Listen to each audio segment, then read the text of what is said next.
저는 9년간 사교육 현장에서 아이들을 지도하고 있습니다. 저는 사교육의 공급자이자 수요자이기도 합니다. 어차피 우리 아이는 집에서 공부를 안 하니까 이런 학원이 오히려 좋지 않을까? 당연히 이렇게 생각하실 수 있습니다.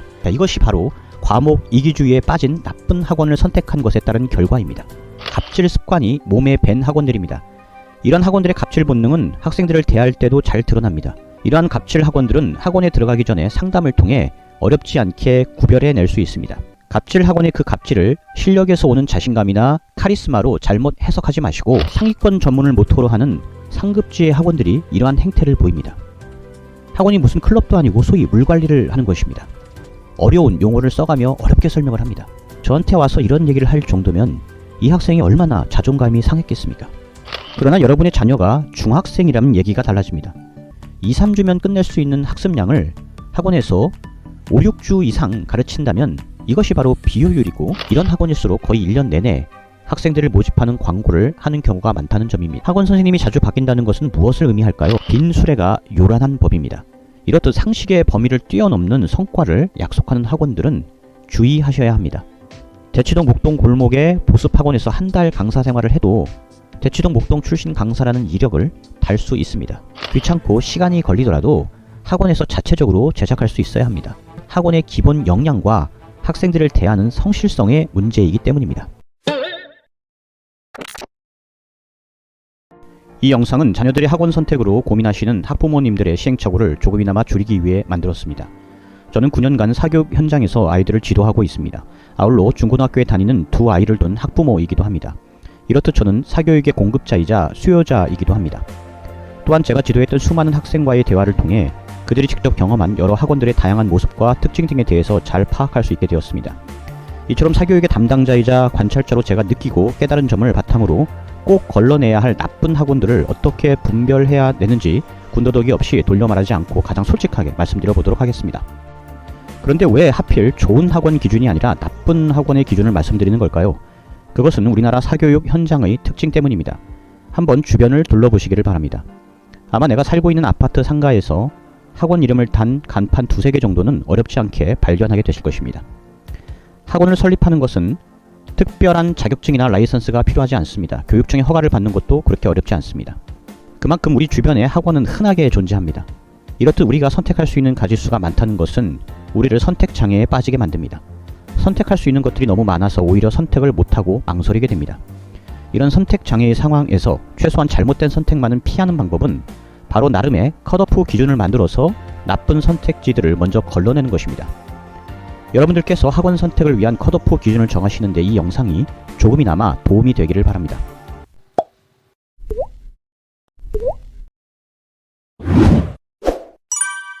Ladder English.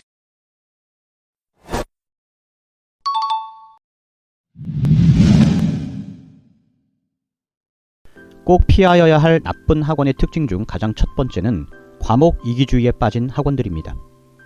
어떤 수학학원은 학생들이 수학만 공부하게끔 만듭니다. 다른 과목을 공부할 시간을 허용해주지 않습니다.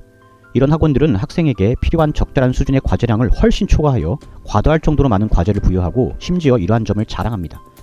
또한 소위 학생들을 학원에 잡아두는 것을 즐겨합니다. 학기 중에는 하루에 최소 3시간 이상 방학때는 5-6시간까지 학생들이 학원에서 시간을 보낼 것을 강요합니다. 그 시간을 강사의 강의나 질의응답으로 알차게 채우는 것도 아닙니다.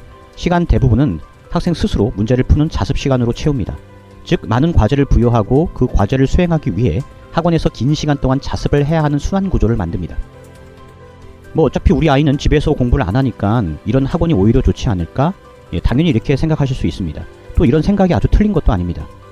자기주도적 학습이 매우 어려운 학생이거나 학습에 대한 동기부여가 약한 저학년 학생들에게는 이러한 유형의 학원이 단기적으로는 효과적일 수 있습니다. 그러나 평균적인 대부분의 학생, 특히 고등학생들에게는 이런 과목 이기주의에 빠진 학원은 전체 과목의 균형을 무너뜨리는 부정적인 결과를 불러일으킬 수 있습니다. 자, A라고 하는 고1 학생의 예를 한번 들어보도록 하겠습니다. A 학생은 일주일에 수학을 10시간, 영어를 6시간, 국어를 4시간 이렇게 총 20시간을 공부합니다. 이 학생의 내신 등급은 수학이 4등급, 영어와 국어는 각각 3등급입니다. A 학생은 수학 성적을 올리고 싶어서 공부 빡세게 시키기로 소문난 수학학원에 들어갑니다. 수학 과제량도 많아지고 또 학원에서 보내야 할 시간도 기존보다 더 늘어납니다. 이제 일주일에 수학을 공부하는 시간이 10시간에서 15시간으로 늘어납니다. 자, 그렇다면 A 학생의 전체 공부 시간은 기존의 20시간에서 수학에서 늘어난 5시간을 더하여 총 25시간으로 늘어나게 될까요? 절대 그렇지 않습니다. A 학생은 20시간이라는 전체 공부 시간은 고정한 채로 수학에서 늘어난 5시간을 확보하기 위해 영어와 국어 공부 시간을 희생시킵니다. 아마도 A 학생뿐만 아니라 대부분의 다른 학생들도 그럴 겁니다. 자, A 학생이 특별히 게으르거나 학습 의욕이 부족해서 그런 것이 아닙니다. 우리나라 고등학생들의 현실을 고려할 때 일주일 20시간은 A 학생이 할애할 수 있는 최대치의 공부 시간입니다. 자, 이제 A 학생의 공부 시간은 수학 15시간, 영어 3시간, 국어 2시간이 됩니다. 이제 수학에 더 많은 시간을 할애한 만큼 수학 성적은 4등급에서 3등급으로 오릅니다. 그러나 영어와 국어 성적은 4등급, 5등급으로 떨어집니다. 과목의 균형이 깨지고 오히려 국영수 주요 과목의 평점은 하락합니다.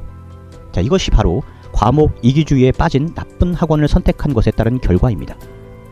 학원 선택을 위해 상담을 하실 때 과제량이 적정 수준을 넘어서 지나치게 많거나 학원에서 보내야 하는 시간이 불필요할 정도로 많다면 그런 학원은 과목 이기주의에 빠진 학원일 가능성이 큽니다. 자신이 맡은 과목 성적을 끌어올리는 데만 급급하여 학생의 다른 주요 과목과의 균형을 전혀 고려해주지 않는 이런 이기적인 학원은 여러분이 꼭 피하여야 할 학원의 유형입니다.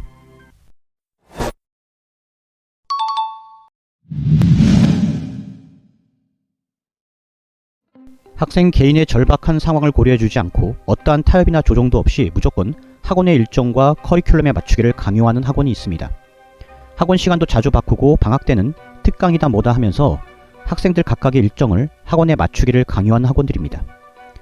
대부분의 학생은 과목별로 복수의 학원에 다닙니다. 그래서 처음부터 수학, 영어 그리고 기타 과목의 학원 일정이 세팅되어 있는데 이러한 상황을 고려해주지 않고 학원 시간을 멋대로 변경하거나 늘리거나 특강이란 이름으로 별도의 강좌를 만들어서 학생들의 세팅된 스케줄을 흔들어 놓습니다. 우리 학원은 너 말고도 들어올 아이들이 많으니 싫으면 나가라는 갑질 습관이 몸에 밴 학원들입니다. 이런 학원들의 갑질 본능은 학생들을 대할 때도 잘 드러납니다.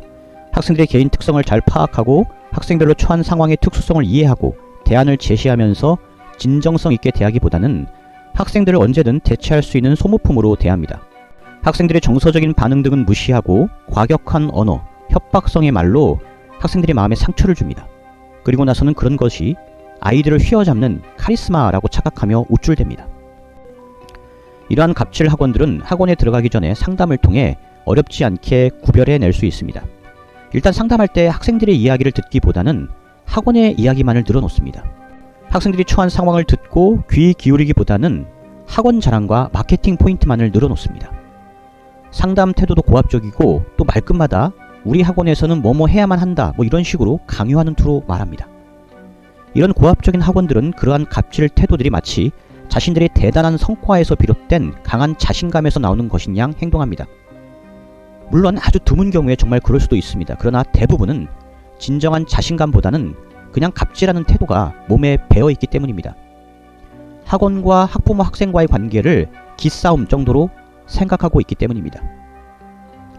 사교육 현장에서 학원은 교육 서비스를 제공하는 공급자입니다. 소비자는 학생입니다. 소비의 대가로 학부모는 비싼 수업료를 지불합니다. 학생들의 니즈를 파악하고 그러한 요구를 충족시켜주기 위해 부단히 노력해야 할 당사자는 학원입니다. 소비자인 학생과 그리고 학부모께서 을의 입장이 되어서 이런 고압적인 학원의 갑질에 맞춰줘야 할 이유가 전혀 없습니다. 여러분 주변의 학원의 선택지는 무수히 많습니다. 갑질 학원의 그 갑질을 실력에서 오는 자신감이나 카리스마로 잘못 해석하지 마시고 학생들을 진정성 있게 대하고 학생들의 목소리에 귀 기울여주며 대안을 제시해주는 그런 학원을 선택하시기를 바랍니다.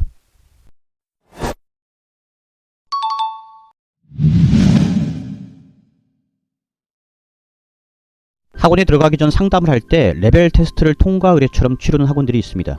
어떤 학원들은 심지어 성적표를 제출할 것을 요구합니다. 학생의 학업 수준을 파악하고 레벨에 적합한 단편성을 위한 것이라면 이러한 과정들이 나쁘다라고 말할 수는 없습니다. 그런데 이러한 레벨 테스트나 성적 제출을 학원에 들어오기 위한 입학 테스트로 삼는 학원이 문제입니다. 레벨 테스트를 통과 못하면 또는 성적이 일정 수준에 미달하면 학원에 들어오지 못하게 합니다. 소위 상위권 전문을 모토로 하는 상급지의 학원들이 이러한 행태를 보입니다. 학원이 무슨 클럽도 아니고 소위 물관리를 하는 것입니다. 그리고는 그 학원은 공부 잘하는 아이들이 다니는 학원이야, 뭐 이런 인식을 학부모들 사이에 심어놓고 플랜카드도 걸고 홍보도 합니다. 그런데 한번 생각해 보시기 바랍니다. 그런 학원에 다니는 학생들이 공부를 잘하는 것은 학원의 역량일까요? 아니면 학생들 개인의 역량일까요? 학생이 전교 1등을 하고 만점을 받고 서울대에 가는 것이 그 학원이 잘 가르쳐서일까요? 아니면 애초에 그냥 학생들을 잘 뽑아서일까요? 학원에 입학하기 전부터 문턱을 높게 세우고 잘 가르치는 것에 집중하기보다는 학생을 잘 선발하는 데 집중하는 학원이 과연 좋은 학원이라고 할 수 있을까요? 이런 학원을 조심해야 하는 이유는 또 있습니다. 혹시 여러분의 자녀가 이런 유형의 소위 물관리를 하는 학원에서 레벨 테스트를 받았다고 한번 가정해 보겠습니다.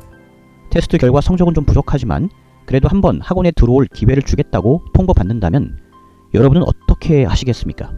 그저 우리 아이를 받아줘서 고맙다는 심정으로, 또는 우리 아이도 최상위권 아이들과 함께 경쟁하며 배울 수 있게 되었다며 만족하시겠습니까?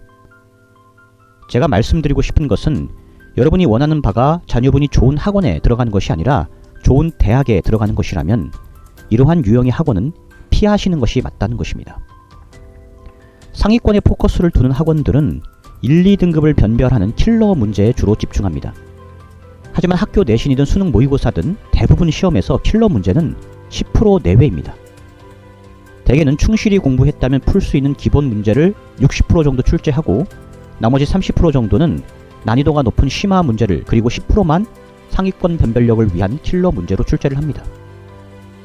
중상위권 이하의 학생들은 60% 정도의 기본 문제를 다 마치고 30% 정도의 심화 문제를 최대한 맞춰서 등급을 끌어올리는 전략이 중요한데, 그런 학생들에게 10%의 킬러 문제에만 집중하게 한다면 과연 성적이 오르겠습니까? 자, 또 이런 물관리 학원들은 수업 중에 개념을 설명할 때도 쉽게 풀어서 설명하기보다는 어려운 용어를 써가며 어렵게 설명을 합니다. 그래도 상위권 아이들은 알아듣는다고 생각하기 때문입니다. 수업의 속도를 따라가지 못하는 학생들을 배려하거나 고려하지 않습니다. 원래부터 이런 학원은 모든 초점이 최상위권 학생들에게 맞춰져 있기 때문입니다. 이런 상황에서 당장 수업을 따라가기 벅찬 중상위권 이하 학생들은 분위기에 압도당해 쉽게 질문도 할 수 없습니다. 제가 지도했던 한 학생의 경험담을 이야기하자면, 이 학생이 소위 상급지에 있는 상위권 전문 수학학원에 다녔는데 기본 개념이 이해가 안 돼서 학원 선생님께 물어봤다고 합니다. 그러자 그 선생님이 다른 학생들이 다 들릴 정도로 크게 한숨을 쉬었다고 합니다. 저한테 와서 이런 얘기를 할 정도면 이 학생이 얼마나 자존감이 상했겠습니까? 그런 분위기에서 학생들이 정말 궁금한 질문을 자유롭게 할 수 있을까요? 여러분의 자녀가 정말 최상위권 학생이 아니라면 오로지 상위권에만 초점을 맞춘 이런 소위 물관리 학원들은 절대 보내시면 안 됩니다.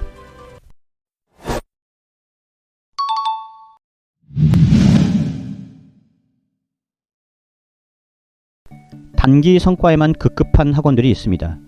오직 중간고사, 기말고사 준비만 늘 언제나 시키는 학원들입니다. 고등학생을 대상으로 하는 학원이라면 이러한 모습이 충분히 이해됩니다. 고등학교의 중간 기말고사 성적은 대학 입시와 직접적으로 연결되어 있고 또 시험 범위도 매우 많아서 그에 상응하는 광범위하고도 철저한 대비가 필요하기 때문입니다. 그러나 여러분의 자녀가 중학생이라면 얘기가 달라집니다. 사실 냉정히 이야기하자면 중학교에서 보는 중간 기말고사는 현재의 실력을 점검해 보는 데 의미가 있지, 고등학생들이 보는 중간 기말고사처럼 진학과 입시에 직접적인 영향을 주지는 않습니다. 물론 특목 자사고에 진학하려고 하는 학생들을 제외하고 말이죠. 자, 그렇다고 중학생들이 학교 시험을 등한시해도 된다고 말씀드리는 것은 아닙니다. 자, 문제는 지나치게 많은 시간을 중학교 내신 시험에만 투자하는 비효율성에 있습니다.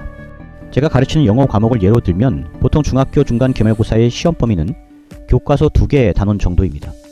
이 정도 분량이면 사실 기초가 잡혀있는 중상위권 학생들의 경우 2, 3주 정도만 준비해도 충분합니다. 2, 3주면 끝낼 수 있는 학습량을 학원에서 5, 6주 이상 가르친다면 이것이 바로 비효율이고 단기 성과에만 집중하고 있는 것입니다. 물론 그렇게 많은 시간을 투자한 결과 중간고사에서 100점을 맞을 수도 있습니다. 그러나 저라면 중간고사는 2, 3주 정도 집중적으로 준비해서 90점 정도 맞고 나머지 3, 4주의 시간은 교과서 이외의 어휘나 독해 공부를 할 것입니다. 그렇게 공부하는 것이 중학교 이후에 고등학교에서 본격적인 수업 영어를 대비하는데 더 유리하기 때문입니다. 오로지 단기적인 목표에만 집중하는 학원만큼이나 여러분이 꼭 신중히 생각해 보셔야 할 학원이 있습니다. 바로 지나치게 앞으로만 직진하는 학원들입니다. 이런 학원들은 깊이 없이 과도하게 선행 진도를 밀어붙입니다. 어느 정도의 선행이 나쁜 것은 결코 아닙니다. 중학생들도 학습 능력이 허락되면 고등학교 과정의 학습을 당연히 할 수 있습니다. 문제는 충분한 피드백이나 깊이 있는 심화 과정 없이 수박 겉핥기식으로 진도를 빼는 데만 급급한 경우입니다. 이렇듯 깊이 없이 지나치게 과도하게 선행을 하면 자칫 학생들은 오히려 그 과목을 어렵게 인식하게 되고 자신감을 잃게 될 수도 있습니다. 학부모께서도 중학교 2학년 우리 아이가 미적분 문제를 풀고 고3 수능 영어를 공부한다는 점에 지나치게 큰 의미를 부여하거나 조바심을 내실 필요는 없다고 말씀드리고 싶습니다. 학습의 목적은 지식을 배워서 자신의 것으로 만드는 것이지 그냥 한번 경험해 보는 것이 아닙니다. 진도 빼기에만 급급한 과도한 선행 학원들은 학생들에게 이러한 지식을 자신의 것으로 만드는 시간을 결코 길게 주지 않습니다. 결국 그냥 고등학교에서는 이런 것들을 배우는구나 정도의 지식을 경험하는 쇼케이스 수준에서 끝날 가능성이 큽니다. 제가 말씀드린 단기 목표만 바라보는 근시안적인 학원들, 그리고 깊이 없이 과도한 선행에 급급하여 그저 멀리만 바라보는 학원들 모두 학습 진도와 방향성 설정에 실패한 학원들입니다. 특히 중학생 자녀를 두신 학부모께서는 학원을 선택하시기 전 커리큘럼과 학습 계획 등을 통해 학원이 추구하는 방향성이 우리 아이에게 과연 적합한지를 반드시 확인하시기를 당부드립니다.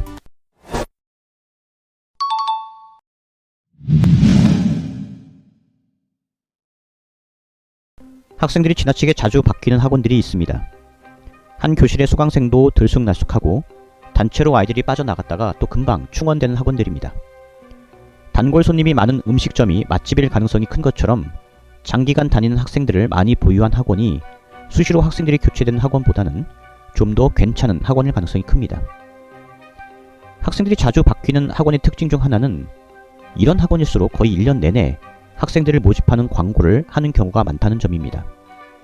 신학기도 아니고 신설 학원도 아님에도 아파트 광고 게시판에 거의 언제나 학생 모집 광고지를 부착하는 학원들이 있습니다. 만약 이런 학원에 자녀분을 보내길 원한다면 입학 전에 상담하실 때 현재 다니는 학생들의 평균 출석 기간이 어느 정도 되는지를 꼭 확인해 보시기를 당부드립니다. 학생뿐만 아니라 지나치게 자주 선생님이 교체되는 학원들도 주의해야 합니다. 선생님이 중간에 교체되면 서로 새로운 스타일에 적응하기 위해 몇 주를 탐색하게 되고 학생들도 그만큼 혼란스러움을 겪게 됩니다. 학원 선생님이 자주 바뀐다는 것은 무엇을 의미할까요? 우선 학원에 고용된 선생님 처지에서는 그만큼 학원의 처우나 방향성에 만족하지 못한다는 것이고, 선생님을 고용하는 고용주로서 학원은 성실하고 꾸준한 직원 채용에 거듭해서 실패하고 있다는 현실을 보여줍니다. 한 기업을 평가할 때 직원의 평균 근속 연수를 중요한 평가 지표로 활용합니다. 학원도 예외는 아닙니다. 학원을 기업체에 비유한다면 고용된 선생님은 직원이라고 말할 수 있습니다. 선생님이 지나치게 자주 바뀌는 학원에게 높은 점수를 주기는 어렵습니다. 학원 선택 전에 여러분이 자녀를 지도할 선생님의 경력을 꼼꼼히 따져보시고 또 앞으로 선생님이 바뀔 가능성이 있는지도 함께 살펴보시길 바랍니다. 아니면 비록 1인 학원이라고 해도 원장 직강의 학원을 선택하시는 것이 좀 더 안정적일 수 있습니다.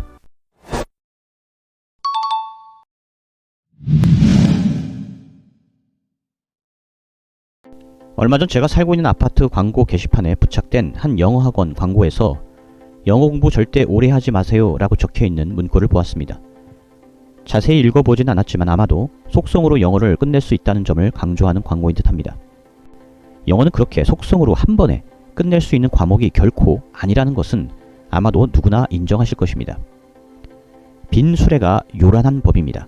이렇듯 상식의 범위를 뛰어넘는 성과를 약속하는 학원들은 주의하셔야 합니다. 갑자기 몇 개월 만에 5등급이 1등급이 되었다고 광고하거나 몇 개월 안에 특정 과목을 끝내주겠다고 약속하는 학원들은 신중히 살펴볼 필요가 있습니다.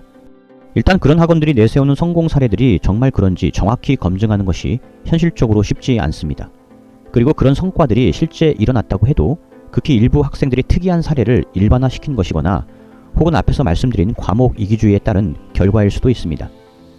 또한 학생의 성적이 급상승한 이유가 학원의 역량이기보다는 원래 기본기가 탄탄하지만 실수로 이전 시험을 망친 학생의 사례일 수도 있습니다. 또 어떤 학원들은 강사의 화려한 경력을 지나치게 강조합니다. 대치동이나 목동 학원과 출신이라는 한 줄 이력은 이제는 아주 흔하고 상투적인 경력사항이 되었습니다. 사실 강사의 화려한 경력을 학부모가 객관적으로 검증할 방법은 없습니다. 또 전에 말씀드린 것처럼 사교육 시장은 진입 문턱이 높지 않습니다. 솔직히 말씀드리면 누구나 어느 정도의 지식만 갖추면 적당한 경력을 내세워서 학원 강사가 될 수도 있고 직접 학원을 운영할 수도 있습니다. 대치동 목동 골목의 보습학원에서 한 달 강사 생활을 해도 대치동 목동 출신 강사라는 이력을 달 수 있습니다. 또 간혹 해외 대학 출신임을 내세우는 영어 강사들도 많습니다. 해외파 출신들이 환경적인 영향 때문에 아무래도 영어를 더 잘 말할 수 있을 겁니다. 그러나 영어를 잘하는 것과 잘 가르치는 것은 별개입니다. 해외 유학파임을 내세우는 분 중 상당수는 국내의 치열한 입시 경쟁을 경험해보지 못한 분들입니다. 고등학교 졸업 후 해외 유학을 떠났거나 그 이전에 조기 유학을 선택하신 분들입니다. 치열한 경쟁을 통해 국내 대학을 경험한 후에 해외 유학까지 경험한 분들은 솔직히 사교육 시장에서는 정말 소수에 불과합니다. 검증할 수 없는 화려한 경력을 지나치게 신뢰하지 마시기를 바랍니다.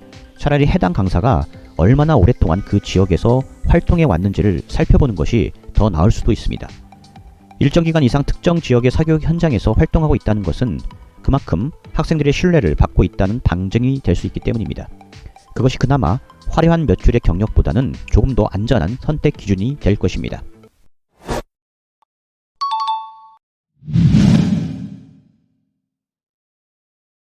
강의 자료나 문제지 등 학습 자료를 100% 외부에서 구하는 학원들이 있습니다. 교육 콘텐츠 업체와 가맹 계약으로 운영하는 대부분의 프랜차이즈 학원이 주로 그렇습니다. 프랜차이즈 학원이 아니더라도 학원 자체 학습 자료를 전혀 제작하여 활용하지 않고 오로지 외부 교재만으로 수업을 진행하는 학원들도 많습니다.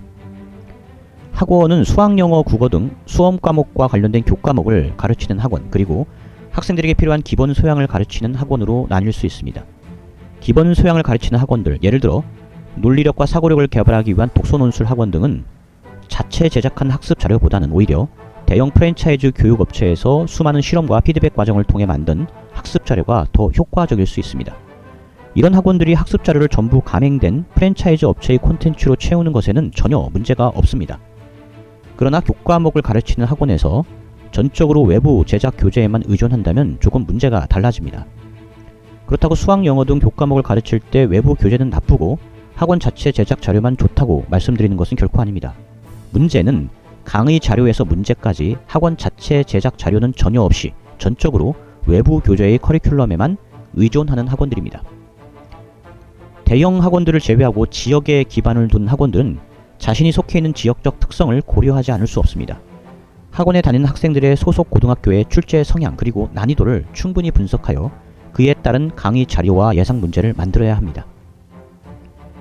또한 학생들의 학습 수준에 따라 커리큘럼도 조정하고 학생들의 레벨을 고려한 학습 보조 자료도 만들어야 합니다.